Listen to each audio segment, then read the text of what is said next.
Hello and welcome to Eye of Gnosis Tarot.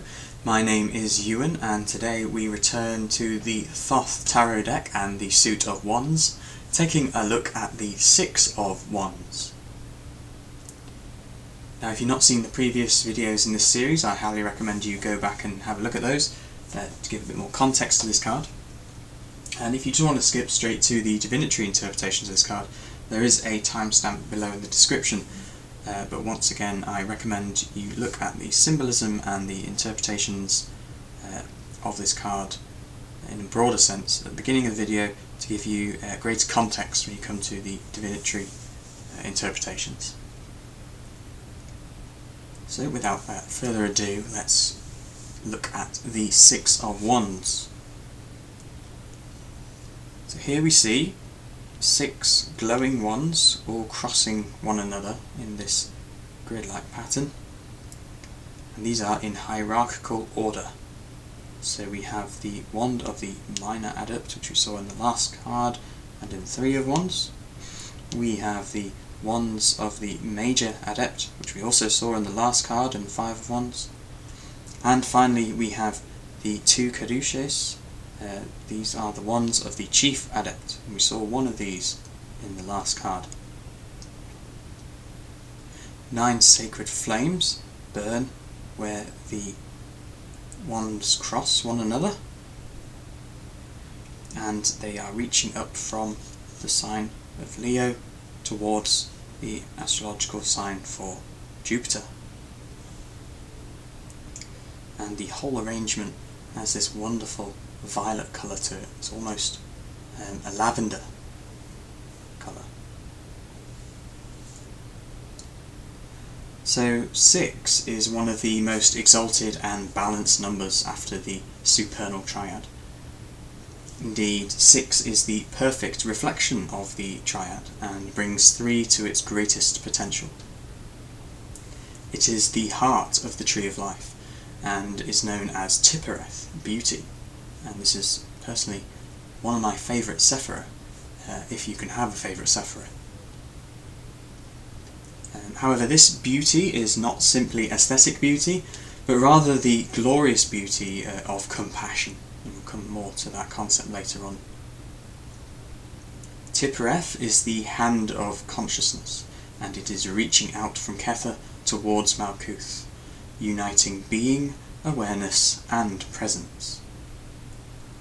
It is the greater unity of masculine and feminine, and this is a relationship that we saw began in 3, became married in 4, was severely tested in 5, and now we've seen the relationship has matured in 6 and created this golden child called Victory.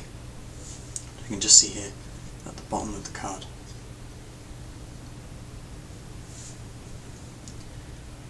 Within the Six of Wands we see another overlap between the Tree of Life of Kabbalah and the chakra system of Vedic and Buddhist traditions.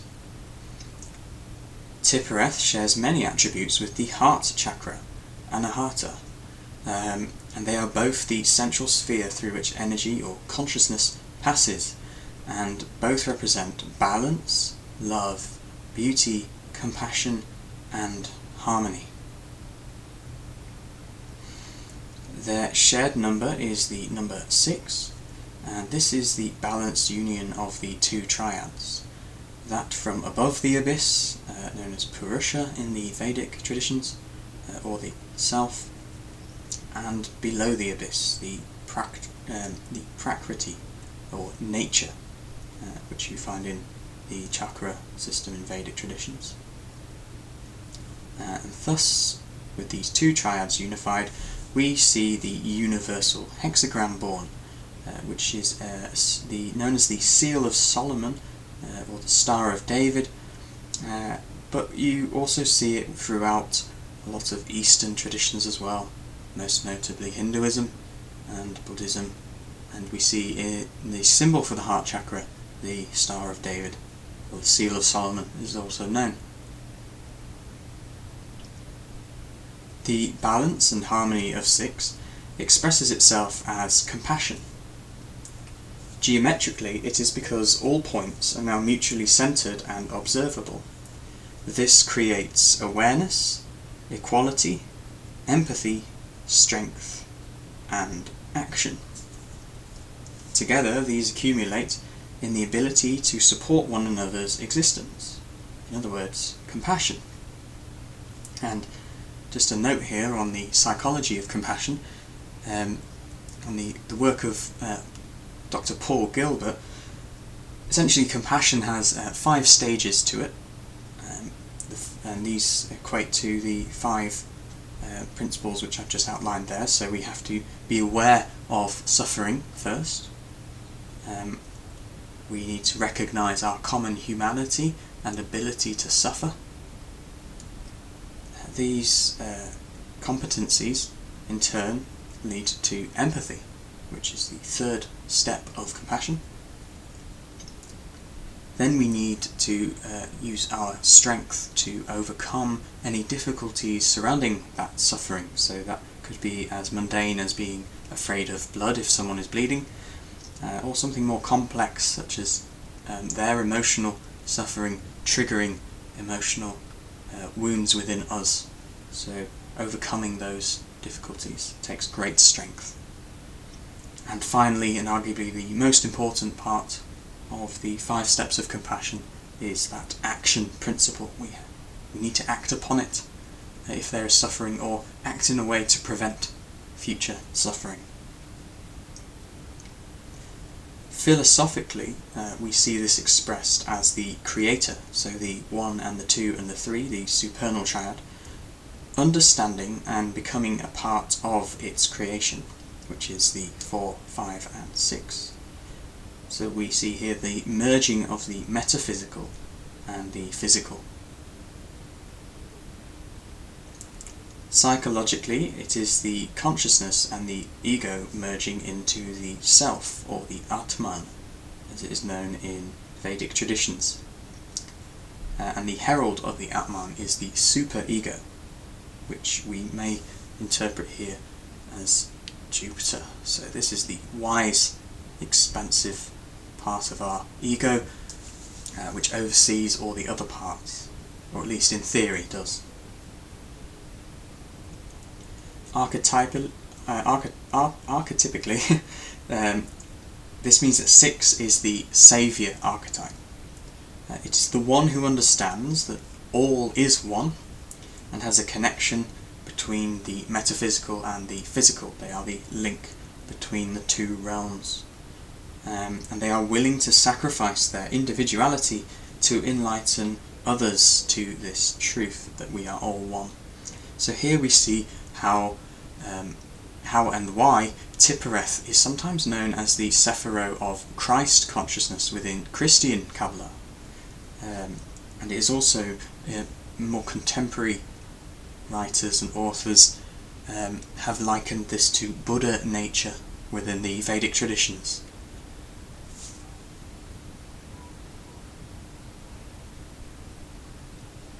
So let's have a look at the symbolism of this card, which is quite complex. There's going to be a bit of mythology here. So whilst it may look quite visually simple, the 6 of Wands has quite a large symbolic weight within it. To understand the character of this card, we need to look at ancient Greek myth. The founding of the pantheon, the Olympian pantheon in Greek myth, is an allegorical tale which describes the sequence of creation, and this can be seen as the creation of everything, not just our universe, but everything. And this is echoed in the creation of our mind, as above, so below. So this is how the tale goes. Once upon a time, the primordial titans, which embody these more ancient parts of our psyche, and also the more ancient parts of metaphysics, these more basic but fundamental principles of reality. These titans ruled the cosmos, and their ruler was Cronus, time. So again, we have an inner concept of time, and there at least appears to be an outer concept of time. This is where we get words like chronology from. whenever Cronus had a child with his partner Rhea, who represents the divine feminine in this tale, or energy, he would consume the baby, just like time does, at least appears to consume all. But as we know, energy can never be created or destroyed, so the joke is on Cronus, which we are just about to see.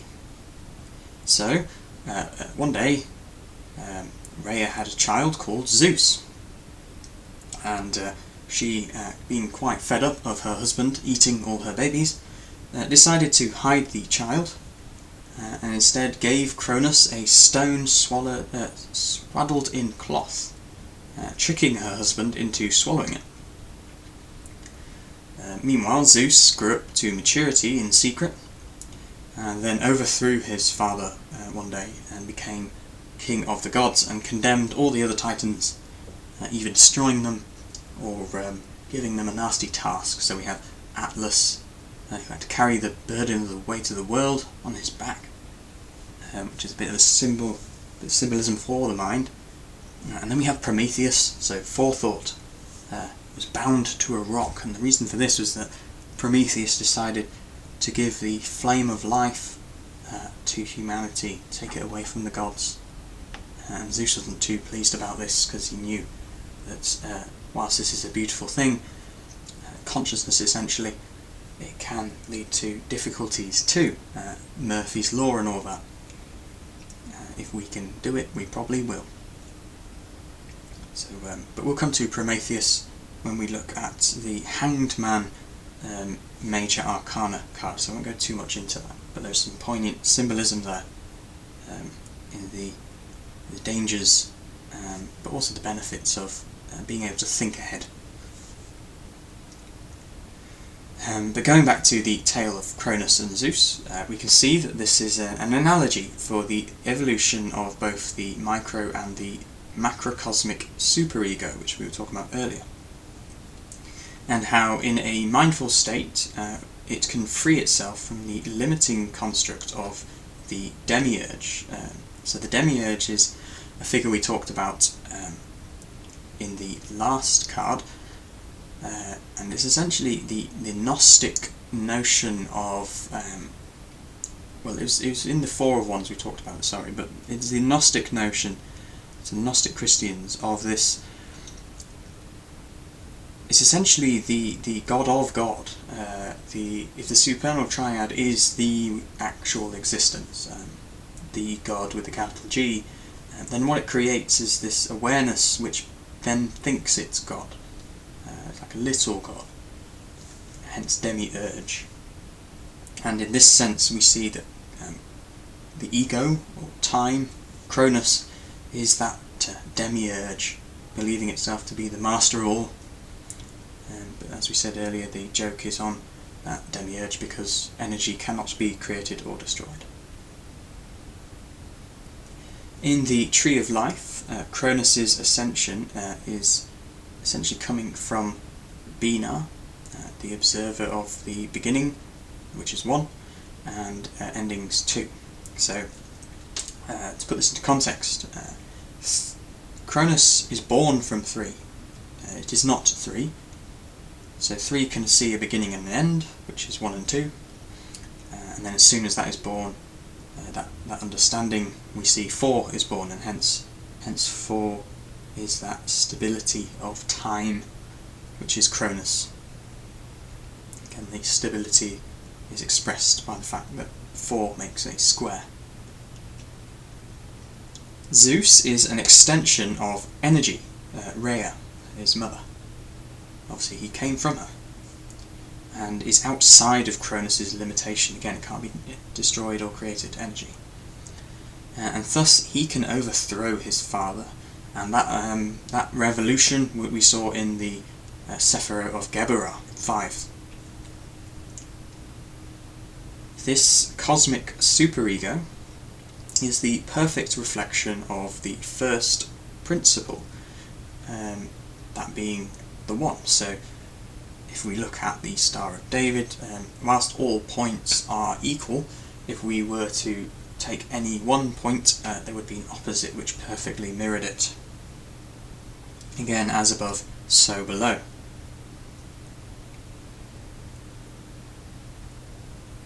So this perfect reflection of the first principle is essentially it's the demiurge usurping itself with the self, which sounds like quite a complex and strange sentence.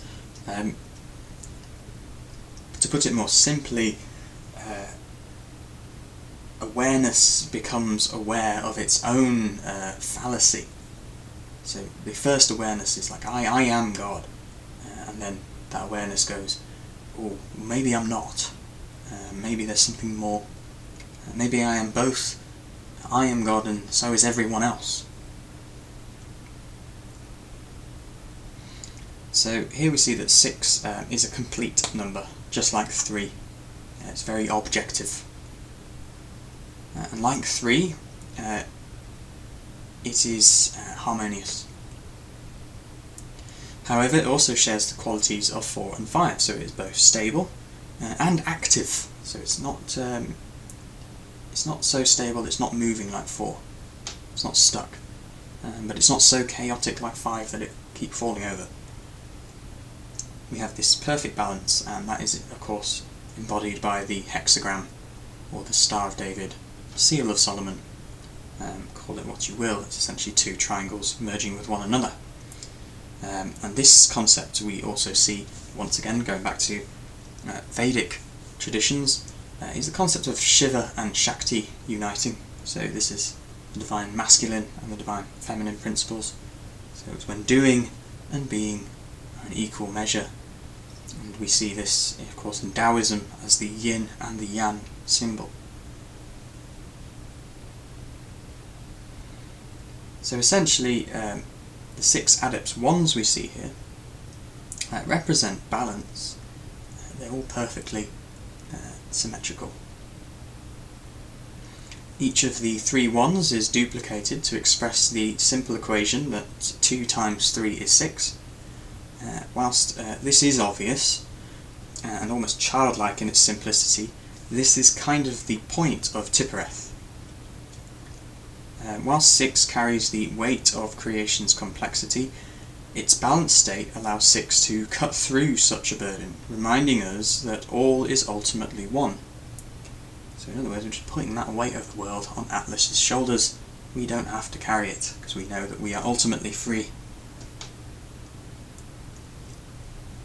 The 6 of Wands is the victory over stagnation and the reward that comes from change. Energy has reached its balanced potential and is thus self-sustaining, like the sun, whose number is 6. And the 9 flames we have here are just, again, they're anticipating a lower Sephiroth known as Yesod, which is kind of like a mini 6. So 6 is a mini 3, 9 is a mini 6, and we'll come to that in the 9 of Wands, which represents strength. Now for the symbolism behind and the meanings behind the wands, please do go back and look at the 5 of Wands video. So we're going to be quite a long one, this one, and there's a little bit more explanation on them. And also encourage you to get a bit more context on this card by looking at that card. So let's have a little look at the divinatory interpretations of this card. Here we have eternal victory is the concept, hence the victory here. So there's victory with a very big capital V. There's a victory that keeps on winning. When well dignified, not only does it represent victory, this card, but it also stands for divine love, glory, and supreme satisfaction. When ill-dignified, which is a rare instance, this card can represent reckless pride, insolence, and vanity. The key word here is wholeness, and a wholeness that is self-fulfilling and completing. And when we come to the 6 of Cups, we'll see a very similar concept. when we come to emotions, but here we're talking about energy.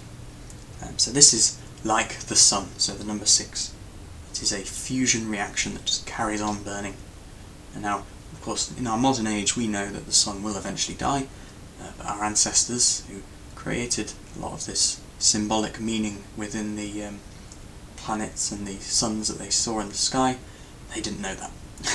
They thought the sun was eternal, unless you're an Aztec, of course, and you think you need to kill someone in order to bring it up. It's not good, not a good thing. So thank you very much for watching this video. If you enjoyed what you heard today, please feel free to hit that like button below, and if you want to hear more videos about the Thoth Tarot, as well as tarot tutorials and readings for each of the star signs, please subscribe to the channel and hit that bell icon so you won't miss any of these videos. Thank you very much again, and I will see you in the next video, the 7 of Wands. Goodbye, and may peace be with you all, no matter where you are in the world. Goodbye.